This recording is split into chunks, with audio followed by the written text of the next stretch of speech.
شكرا يا ربي شكرا هديت قلبي شكرا نورت دربي شكرا شكرا يا رب کے مقابلے میں یاد رکھیں. ٹھیک ہے. کسی نے ایک سوال کیا جمعہ کی کتنی سنتیں ہیں مسجد میں پڑھنا چاہیے, صرف 2 رکعت بھی پڑھ سکتے ہیں کیا یا 4 رکعت پڑھنا چاہیے؟ تو دیکھیے جمعہ کی نماز کتنی ہوتی ہے وہ رکھ دیتا ہوں, آپ بات کو سمجھ جائیے. اب کتنی سنت وہ سوال. جمعہ سے پہلے 2 رکعت موقع, جمعہ سے پہلے 2 رکعت موقع.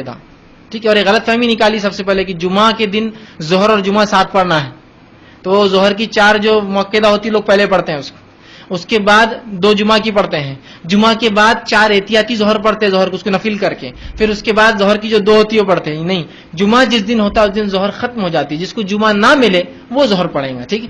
تو آپ جمعہ آپ پڑھتے ہیں, جمعہ سے پہلے 2 رکعت موقع, اس کے علاوہ 2 رکعت کر کے آپ جتنی چاہے پڑھنا پڑھ سکتے ہیں, لیکن 2 موقع ہے. اس کے بعد جمعہ کی 2 رکعت فرض ہے, یاد رکھیے. بہت سے لوگ بولتے ہیں جمعہ کی نماز سنت ہے, فرض ہے یہ 2 رکعت, اور اس دن ظہر نہیں ہوں گی اس لیے کہ خطبہ جمعہ 2 رکعت کی جگہ لے لیتا ہے, اس لیے 2 کرتے ہیں. 4 جو ظہر ہوتی ہے جمعہ کو 2 کیوں کی گئی, کیونکہ خطبہ جمعہ ایکسٹرا ہوتا ہے اس دن. ٹھیک. تو 2 رکعت جمعہ کی فرض, جمعہ کے بعد 2 کر کے 4 رکعت یہ جمعہ کی موقعہ ہے, یاد رکھیے. 4 بعد میں 2 کر کے, مطلب 2 رکعت کا سلام, 2 رکعت کے بعد سلام, 4 موقع. تو جمعہ سے پہلے 2 موقع, جمعہ کی 2 فرض, جمعہ کے بعد 4 موقع, اور جمعہ کی رکعتیں اتنی ہی 8 ہے.